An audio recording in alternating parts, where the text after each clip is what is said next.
warahmatullahi wabarakatuh. Bertemu kembali bersama saya Juanda.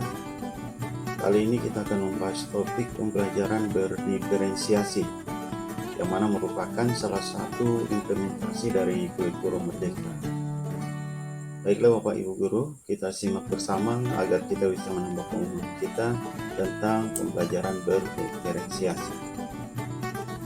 Bapak Ibu Guru dimanapun berada, latar belakang disajikannya pembelajaran berdiferensiasi adalah perbedaan yang perlu diwadahi dari karakteristik sifat kita tersebut. Nah, untuk mengatasi perbedaan tersebut, maka disajikanlah pembelajaran berdiferensiasi. Apa itu pembelajaran berdiferensiasi? Pembelajaran berdiferensiasi adalah pembelajaran yang mengakomodir kebutuhan belajar murid. Guru memfasilitasi murid sesuai dengan kebutuhannya, karena setiap murid mempunyai karakteristik yang berbeda-beda, sehingga tidak bisa diberi perlakuan yang sama. Jadi, untuk mengoptimalkan potensi yang dimiliki oleh siswa kita, maka dirancanglah pembelajaran berdiferensiasi. Selanjutnya, kita dapat mengkategorikan kebutuhan belajar murid, paling tidak harus berdasarkan 3 aspek, yaitu kesiapan belajar murid, minat murid, dan profil belajar murid. Yang pertama, kesiapan belajar murid. Kesiapan belajar menjadi hal yang paling penting dalam pembelajaran berdiferensiasi. Kesiapan belajar menjadi dasar yang kuat bagi guru untuk membuat sebuah perencanaan level materi apa yang cocok bagi mereka, tindakan yang bagaimana yang akan dilakukan, dan asesmen seperti apa yang akan diberikan. Kesiapan ini membantu guru untuk mengkreasi keterampilan seperti apa yang disesuaikan dengan level mereka. Cara yang dilakukan guru untuk mengetahui tingkat kesiapan mereka bisa bertanya atau memberikan tes awal terkait materi yang akan disampaikan. Kemudian yang kedua, minat belajar murid.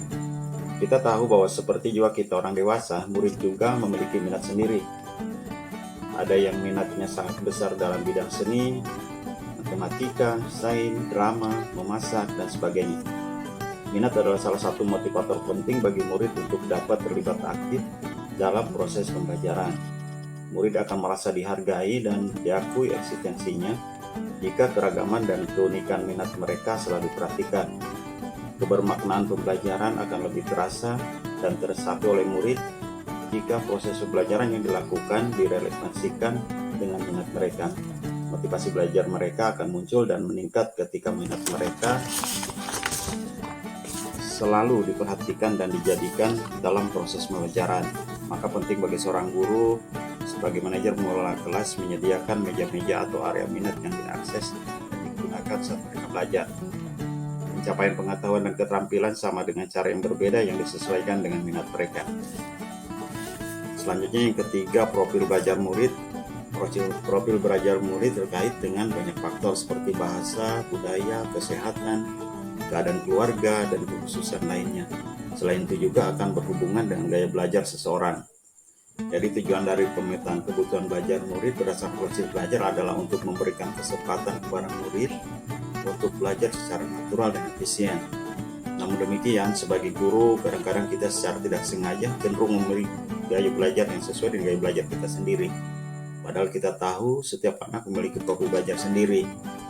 Memiliki kesadaran tentang ini sangat penting agar guru dapat memvariasikan metode dan pendekatan mengajar mereka. Penting juga untuk diingat bahwa kebanyakan orang lebih suka kombinasi profil.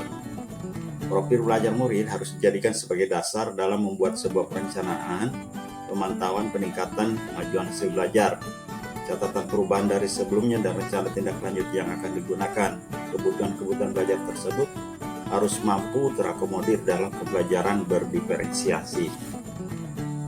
Selanjutnya, Bapak Ibu Guru dapat menggunakan pendekatan sedikitnya pada 3 aspek berikut. Yang pertama, konten, kemudian yang kedua, proses, dan yang ketiga, produk.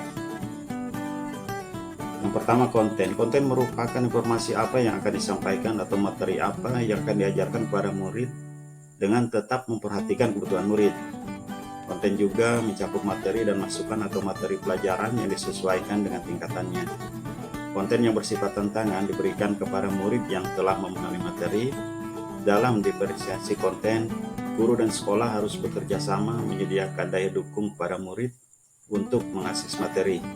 Guru juga memodifikasi kurikulum dan materi pembelajaran berdasarkan gaya belajar, kesiapan, dan minat murid.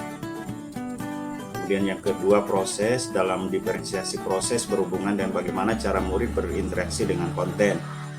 Guru harus mampu mengoptimalkan pengalaman setiap murid, memberikan arahan yang disesuaikan dengan keunikan masing-masing murid, berusaha memvariasikan kemajuan belajar, menyajikan berbagai variasi ekspresi, memberikan keleluasaan murid untuk memilih caranya sendiri yang disesuaikan dengan kebutuhan mereka untuk mencapai penguasaan materi dan keterampilan yang sama.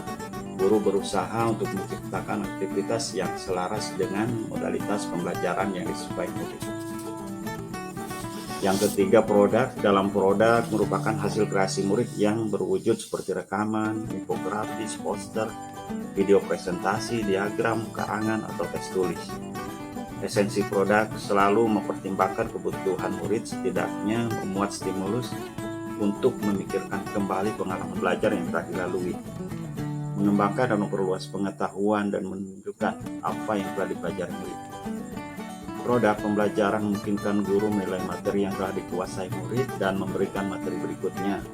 Dengan mempertimbangkan kebutuhan murid seperti gaya belajar, juga menentukan hasil belajar seperti apa yang ditunjukkan pada guru.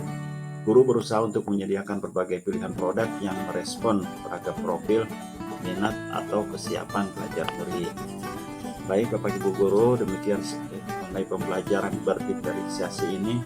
Semoga bermanfaat dan dapat kita terapkan dalam pembelajaran.